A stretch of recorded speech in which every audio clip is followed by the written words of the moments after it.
Hey, konnichiwa minasan, it's Gray from Wakizashi's Teahouse over in Japan. How are you doing? Are you good? I hope you're genki. Okay, I'm going to get straight into this today. I'm reviewing The Ultimates, Issue 1, written by Deniz Camp, with art by Juan Frigeri. Now this spins out of the Jonathan Hickman and Stefano Caselli's Ultimate Universe Issue 1 from a few months ago. And it's basically about assembling a new team of Ultimates, a new series. I don't know if it's ongoing, I don't know if it's mini, I hope it's ongoing because I'll say straight away, I enjoyed this issue. There's a lot of setup, a lot of world building, but I like the dialogue, I like the way he's written the characters, and yeah, I recommend you pick this up if you're interested. It's $5.99 though, and it is 40 pages, so it's up to you whether you think that's worth it or not. But yeah, definitely give this a shot if you were not sure. If you're on the fence about it, I would definitely pick this up. I think it's going to set up a really promising story. Okay, so let's get on with it. The review, I'm going to warn you, there will be spoilers. If you've not read Ultimate Universe Issue 1, or if you're not any familiar with any of the background of those, there will be spoilers here. In the recap and in the introduction, the opening page, this will tell you what's going on. So, one more time, spoiler warning. Okay, here we go. A diabolical genius known as the Maker used time travel to create his ideal Earth by systematically preventing anyone from ever becoming a superhero, and by establishing a secret council of supervillains, the Maker's Council, that rules the world from the shadows. But now the Maker is gone, locked away in his own facility, the City, by inventor Howard Stark. Howard's teenage son, Tony, has taken on the codename Iron Lad and teamed up with this world's Doom, a broken Reed Richards, to set things right. First, they stole the frozen super soldier, Captain America, from the icy depths.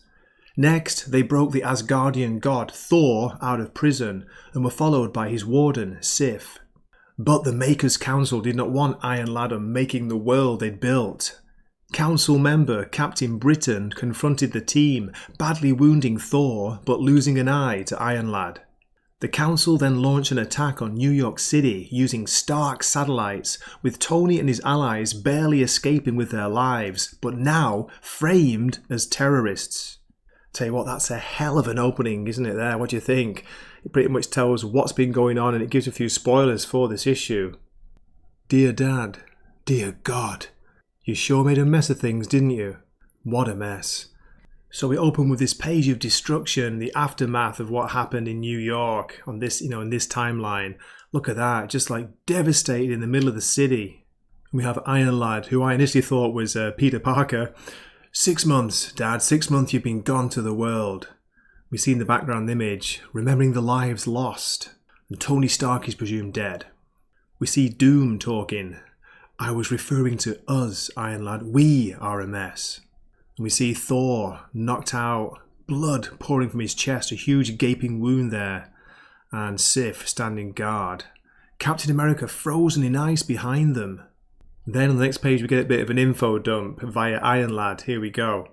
To review, he says, we've escaped 6 months into the future. Thousands died in the attack on Stark Tower, which was meant for us. The purpose of the attack, a conspiracy of the worst and most powerful people imaginable, have taken control of both the planet and the narrative. The world thinks we are violent terrorists. Also, our most powerful ally is gravely injured, another is trapped in ice. But we have a time machine. And Iron Lad believes because of this, there's a chance to fix it.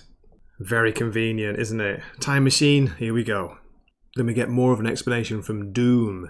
Doom says, we have a time machine. You said it, but did you understand it? With the Immortus engine, we can act simultaneously in the past, present, and future. You'll have to think in 4 dimensions if you want to change the world, Iron Lad. Young Tony then asks, well, if we can go back 6 months, why not 60 years? Why not fix everything? But come on, it doesn't work like that, right? The Maker's work is not so easily unmade. Events before we disabled his temporal shields are out of reach, for now.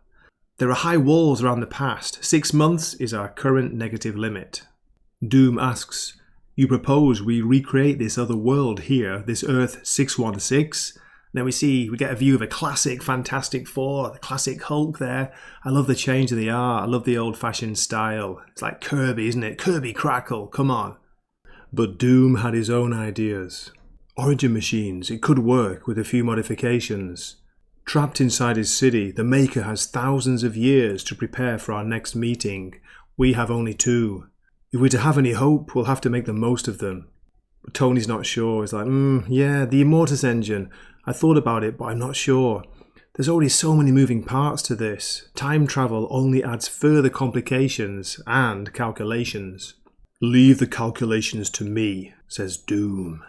His idea is to build the ultimate network 6 months in the past, and then they'll have their army overnight. While they both worked on the problems, Tony worked out a way to crack the ice, cracked open Captain America's frozen shell. 75 years had passed, but for him it was an instant. Time travel. We see Cap asking who's the president? And then this box here says, Tony told Captain America the United States broke up in 1969. In this universe, right? I'm sorry, Cap. And then there's a crazy panel at the bottom where you got Cap freaking out. It's like he's trashed the place. Look at his face. All things considered, he took it pretty well. Next we catch up with Thor and Lady Sif. Sif is saying that it should be nothing for him but magic blade, the wound won't close. Tony says to call him if she needs anything. She replies, it is gods who grant gifts to mortals, not the other way around. Leave us. Who do you think gods pray to when they pray? That's a great line. Who do gods pray to? If they pray. For 6 days, Tony didn't eat. He just worked and worked on the problem. Doom too. Rechecking the calculations. On the 7th day, we were ready. But Cap's not sure. It won't work. You can't start a revolution from your living room. Revolutions start on the ground, and heroes don't come out of boxes. It won't work. But Doom argues it's not a revolution, it's a machine, it's an experiment, it's science. We're told that the moment itself was a little anticlimactic. But time travel is instantaneous. 1 second after we sent our origin boxes into the past, they would have always been there. It looks the same. The best laid plans are mice and men, as you say.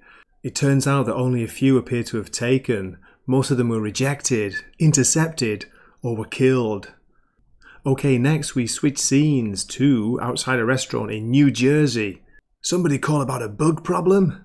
The restaurant owner's not happy. Tells him to keep his voice down. You'll scare off my customers. Can you guess who it is yet? Everything okay, Hank? You've been kind of distant lately, she says. And she mentions dreams he's been having. Janet? I told you that in confidence. They're checking for bugs, but they can't find any so far. Just a lot of mess down there. Okay, let me skip ahead a little bit. I won't reveal what they find down there, but we see them here driving away when they're interrupted on their drive. Something flying in the air. Henry Pym and Janet Van Dyne? We need to talk.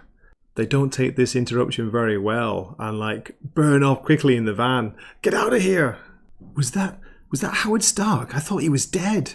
Wait, how do you know our names? Okay, again, let me skip ahead a little bit, avoiding too many spoilers, but we see, is this the Avengers of this world? I'm sorry about the van. We see Cap, Doom, Iron Lad, Sif and Thor, who appears to be recovered, but I wonder how much. Okay, just want to show one more panel here, one more page. They are interrupted by Envoyez la croisade noire, mort aux terroristes, death to all terrorists. It's Captain Britain, but wait a minute, this version is French. What's going on there?